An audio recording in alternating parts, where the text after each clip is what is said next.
Before we get into the video, I just want to say one thing, and that is, goddamn, I love the 49ers.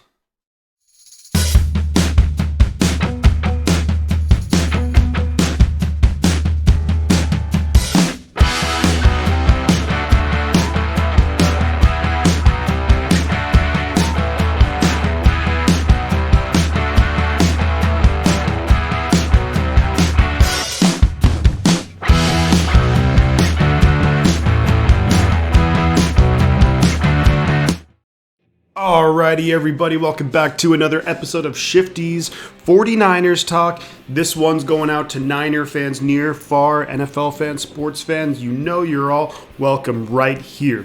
Today, we are going to do a season recap of the offense for the 2021 season.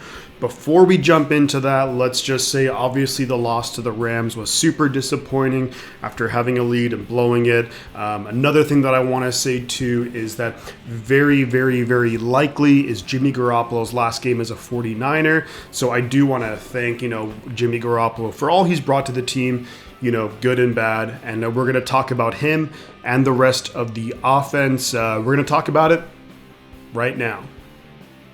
Alrighty, so let's get into the quarterback position. We're talking Jimmy Garoppolo and Trey Lance. Let's start off with Jimmy Garoppolo, who played in about 14 and a half games for the 49ers this season, missed the other two from injury.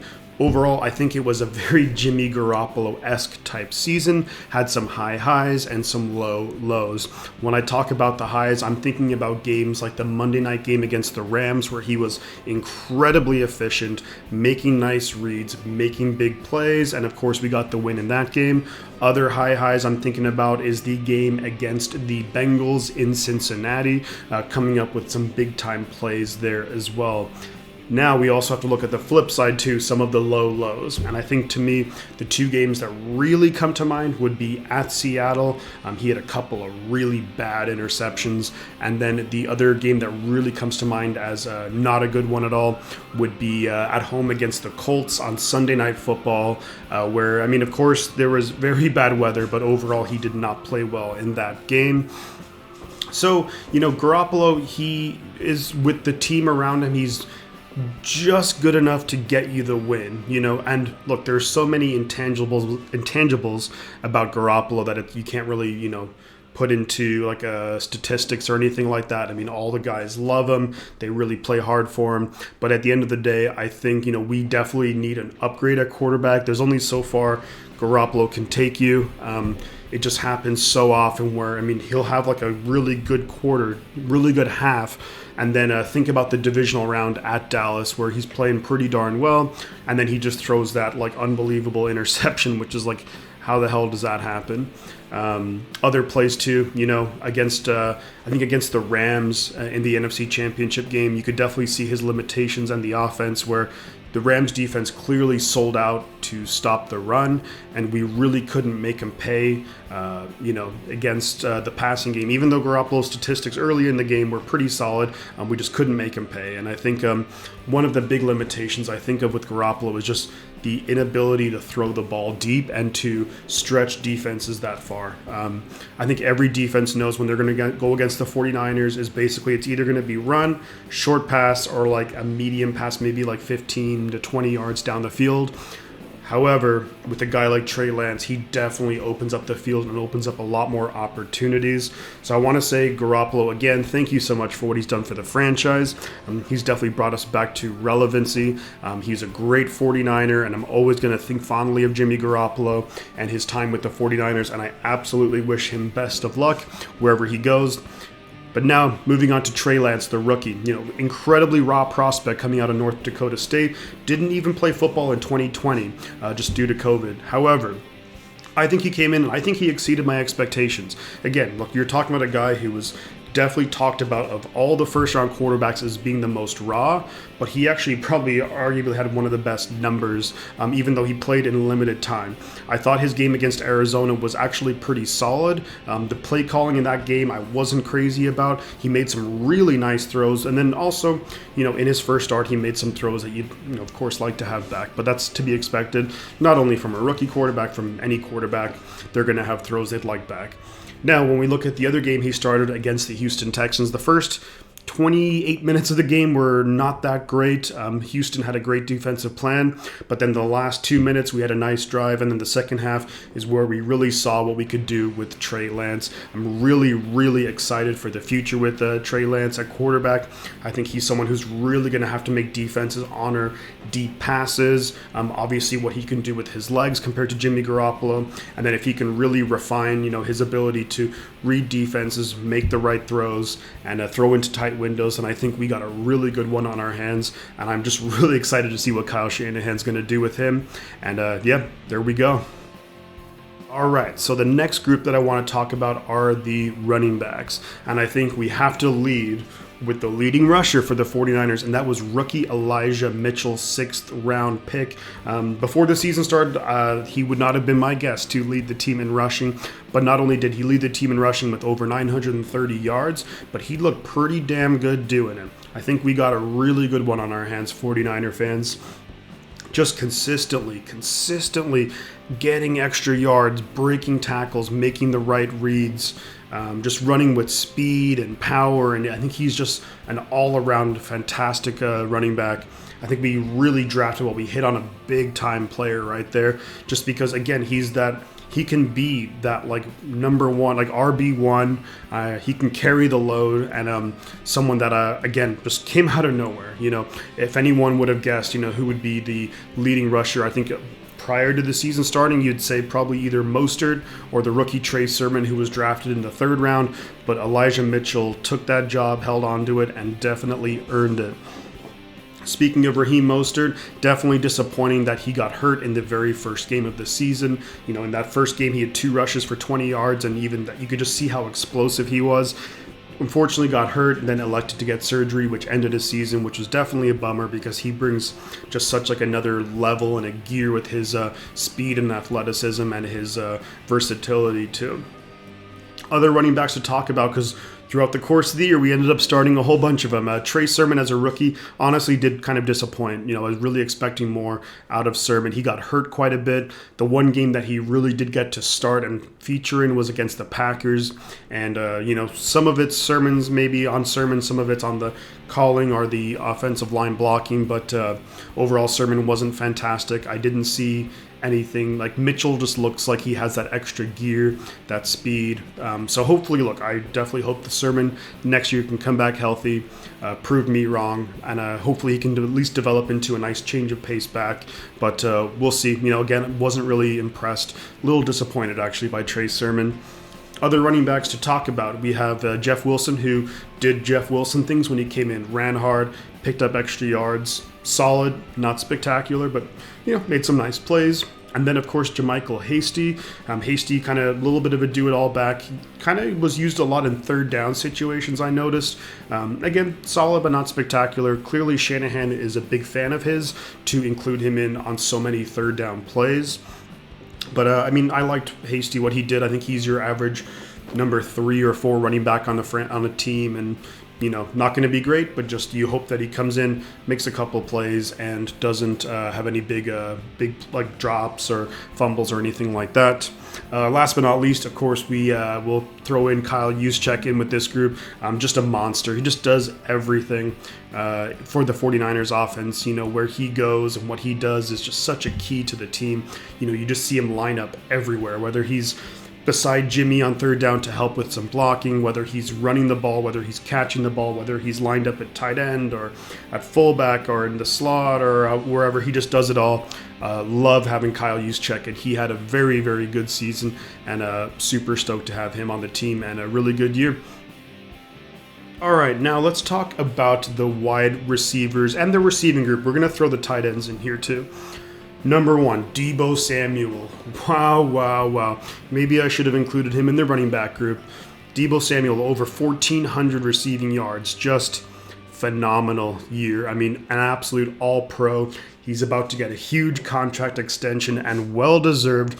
Just he makes plays out of nothing all the time. Not only in the passing game, but also running the football too. And his ability to get the yards after the catch. There's just something about it where, I'm not going to say that he runs like Jerry Rice, but there's, and Deebo's fast, but he doesn't necessarily look fast, but he just gets away from defenders, and defenders just can't bring him down. It takes a lot of guys to bring him down, and he's just so fantastic. His route running has been improved immensely. He finds ways to get open, and I think what's going to happen is moving forward is that having a guy like Trey Lance who can really help us stretch the field, maybe we start sending guys like Aiyuk a little bit further down the field, that it's going to open up things underneath for Deebo just to have more room to work with and be even more effective. But man, you can't talk about Deebo enough, and just the fact that he's a 49er and hopefully he'll be a 49er for his whole career just kind of brings a smile to my face. I can't lie. I just love the guy so much. Then just who I also just mentioned there a little bit. So Deebo's awesome, by the way. Aiyuk. Aiyuk has had a really interesting season. Started out really, really slowly. The first maybe 4 or 5 weeks of the year, really wasn't getting on the field. I guess there was some issues with maybe his level of effort in practice or things of that nature. Or he was in Kyle Shanahan's doghouse for a little while, but once he got out of that, and then some. Aiyuk down the stretch was so good. He had a huge game week 18 against the Rams over and over again in the playoffs, and even like the games leading up to it, he was just there making big-time plays. Also pretty darn good after the catch too, but his route running has become so crisp, and he's done such an excellent job about beating that man coverage, which is so important in this offense. When you have guys like Deebo and Kittle who the defense will account for so much, and maybe it's in like their zone coverage or what have you, that so much focus gets put on those two guys, that when you have Aiyuk who can beat that one-on-one coverage consistently, that's huge for the offense. It's going to be huge going forward. Super stoked for the future with Brandon Aiyuk. Really, really excellent draft pick for us a couple years ago, and can't wait to see what he develops into. George Kittle at tight end. I think, Kittle had a solid year. Kind of what's become normal with Kittle is he gets hurt and misses a couple of games every year. I mean, the level of physicality that he plays with, not only blocking, but of course after the catch, it's to be expected that he's probably going to get some bumps and bruises and miss a game here or there. He had a stretch. It was back-to-back games. I think it was at Seattle and at Cincinnati, where in back-to-back games, if you total those games, it was like 330 yards and 2 touchdowns or something insane like that. Had some other really big games throughout the year too, but then, also had a number of games where he really was a non-factor. And in the playoffs too, he was somewhat of a non-factor as well. I mean, the second game against the Rams, he didn't really do a whole lot. Against Green Bay, he had a couple of big catches towards the end, and then of course he had that awesome catch where he just somehow managed to bring it down on the sideline.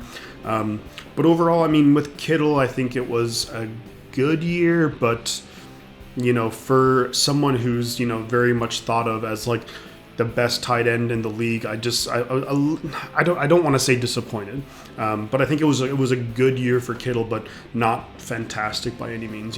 There was definitely a number of tight ends who had much more prolific receiving play this season. So, but Kittle, I mean, he's just such a valuable guy. Of course, in the blocking game as well, he's probably the best blocking tight end in the league. Now, when we look at other receivers, Jauan Jennings is a guy who came on really strong towards the end of the year. Really effective on third downs, really effective in the red zone. One of those guys where he had 5 touchdowns on the year. And when you look at how many catches he had, that's an incredibly high rate. So just super good in the red zone, really effective there. And someone who I'm really excited about the future of with Jauan, because I think, with so much focus on guys like Deebo and Kittle, and now Aiyuk, I mean, he's stepped up his game to a point where defenses really have to zero in on him as well. And it's like, how do you, cover all these guys? And at some point, it's going to be Jauan Jennings is going to be kind of not left open, but he'll have those one-on-one coverages too. And he's shown that he can not only beat them, but when he beats them, he can get some plays after the catch too. So awesome to see. Beyond that, though, we really didn't have a whole lot in terms of receiving. The other tight ends, Woerner and Dwelley, were just kind of bodies that were there. Other receivers like Sanu was kind of very unspectacular. Travis Benjamin, very unspectacular. And Craycraft was kind of in and out. The running backs had some pretty solid plays, catching the ball. But again, nothing crazy to write home about. But overall, I think that we are really well set up for the future. I mean, when you look at Kittle and Aiyuk and Deebo and Jauan, these are all really young guys in the prime of their career. They're going to be around for a while. I have no doubt about that. And I really like the future of this receiving group. Cool. So let's talk about the last, but certainly not least, position group for the 49ers offense, and that is the offensive line. I'm going to start and go from left to right. So left tackle Trent Williams. Can't say enough about the guy. Absolutely love Trent Williams. He's a monster. Amazing pass blocker. Maybe better run blocker. In my opinion, the best left tackle in the league. Pro Football Focus would definitely agree with that. But someone who just, the blind side of Garoppolo and Lance was just, didn't have to worry about it. He's incredible, phenomenal. Don't know how he does it. Love Trent Williams. I'm glad he's a 49er for the next few years. Left guard, Laken Tomlinson, just the definition of solid and consistent. He hasn't missed a snap in, I think, years. I believe he actually played in 100% of the offensive snaps in the regular season this year and the playoffs too. But just, man, really solid. Not spectacular. He's maybe not going to be a Pro Bowler, but he's going to be there, the right spot at the right time for the most part, and someone that you can just rely on too. So, yeah, Laken Tomlinson is solid, consistent, reliable. Center, Alex Mack, his first year with the 49ers, coming back to California. I kind of have to say the same thing about Alex Mack as I just did about Laken Tomlinson. Solid, consistent, and reliable. Able to make the right calls in terms of protection. Got beat a couple of times, but at his age, that's to be expected. He's not going to be maybe as fast or as mobile as he once was, but I think he was a great stabilizing force for the offensive line, especially compared to 2020 when we went through maybe 4 centers and there was so much injuries and everything on the offensive line that it's great to have that stabilizing force right there at center. And I certainly hope that Alex Mack comes back next year and that we also draft his replacement in the upcoming draft in April. Right guard, Daniel Brunskill, just really a good player, not great. I would definitely put him like a notch below Laken Tomlinson. I was really hoping prior to the season that when we drafted Aaron Banks in the second round that he would take over Brunskill at right guard, because to me, Brunskill's most valuable thing is his versatility to play in a bunch of different positions on the offensive line. So ideally, next season, Brunskill would be the 6th lineman where, look, if we want to put Trent Williams at fullback or if there is an injury, hopefully not, that he can come in, be the guy who can fill in that position and do a good job. He has a ton of starting experience, of course, at this point with the 49ers in this scheme. But this year, he was okay. Definitely got beat a number of times, especially by the better interior defensive linemen in the league. But, someone who I'd like for Banks to be able to take over for. But overall, not the worst right guard in the league by any means. Last but not least, right tackle. So we got to talk about McGlinchey, and we're going to talk about Tom Compton as well. For McGlinchey, I think he definitely shows his worth as a run blocker. Still has quite a bit of work to do as a pass blocker. Definitely gets beat by the speed guys. So it's just one of those things that he's just never really been able to handle speed rushers like your Von Millers or like your D Fords. And I would have hoped that he would have gotten better at that, especially since we've traded for D Ford and in practice and whatnot, that he'd maybe get used to what the speed rushers can do. But overall, McGlinchey is solid. I, of course, hope for any 49er fan or player to come in and play really well, but I hope McGlinchey, because we do have him next year on his 5th year, is that he will come in, play really well, and if he earns a big contract with another team, then so be it. We got a 3rd-round comp pick. If not, maybe we re-sign him and he can be the future at right tackle. But someone who I really hope can come back and bounce back and have a really strong season after going on injured reserve. Speaking of that, it was Compton who came in and replaced McGlinchey primarily at right tackle. I think he filled in admirably. I think he was very similar to McGlinchey, but just, again, a notch below, similar to how I feel like Brunskill's a notch below Tomlinson. Compton came in and graded out and did really well in run blocking. Definitely struggled somewhat in pass blocking down the stretch. Compton's limitations were incredibly highlighted in the playoff games where teams have more time to like game plan for certain players. In the NFC divisional game, Rashawn Gary just ate him up, chew him up, and spit him out. And then also in the championship game, Von Miller definitely made him look bad a number of times. You know, not every backup on the offensive line is going to be fantastic or anything. I think, again, I'll say that Compton came in, filled in admirably, but ideally, my ideal situation for the offensive line next year is going to be if we have Williams, bring back Tomlinson, Mack comes back, Banks at right guard, McGlinchey at right tackle, and then should anyone get hurt, Brunskill comes in and plays for them. But overall performance, though, I have to say it was much improved over 2020, and I do like the future of this offensive line, especially if we can keep Tomlinson, bring back Mack for a year, and then draft Mack's replacement. I think the future's really bright at offensive line, and So that about does it for all the position groups for the 49ers. I do want to say that overall, I think the offense was pretty good this year. I believe that Trey Lance, should he make a nice progression into his second year, that the offense could take a leap forward. But overall, I think we have to be pretty happy with how it performed on the year. Overall in yardage, the 49ers offense ranked 7th in yards. It was 12th in passing, and then 7th in rushing, and then I believe it was 13th in points scored. So really have to be relatively impressed considering we went through a couple of quarterback changes. Star players were a little bit in and out of the lineup, and offensive linemen and what have you.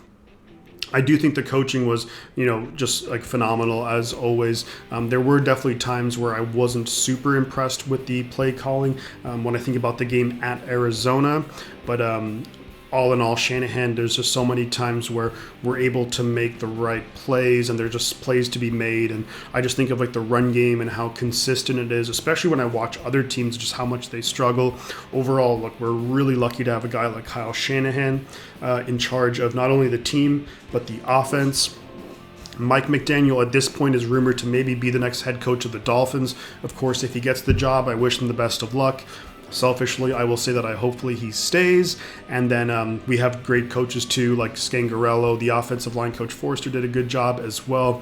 But overall, really happy with the offense. And again, I think that with Lance and what he can bring to an offense next year, we could see a much more explosive offense, especially in the pass game, because I think we will be able to stretch the defense vertically a lot more. And then also, of course, you will have the risk of Lance being able to make plays with his legs, whereas Jimmy Garoppolo was more or less a statue back there. But so this was my recap of the offense for the 2021 season. I will be doing a recap for the defense and then maybe a little bit of a deep dive into the coaching. We'll see about that.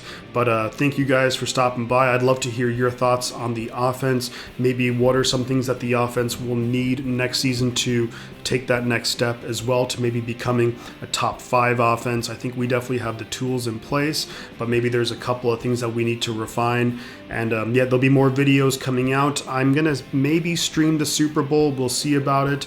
But and I'm thinking about just doing general live streams where we talk, football in general, so you guys can come by. We can still chat about football, different things going on in the world of football, and as much as a bummer as it is to now to no longer be doing preview videos, it's still just so much fun talking 49ers football, and I appreciate all of you for being here. So 2 things to say. The butt counts, and I'm going to catch y'all on the flip side.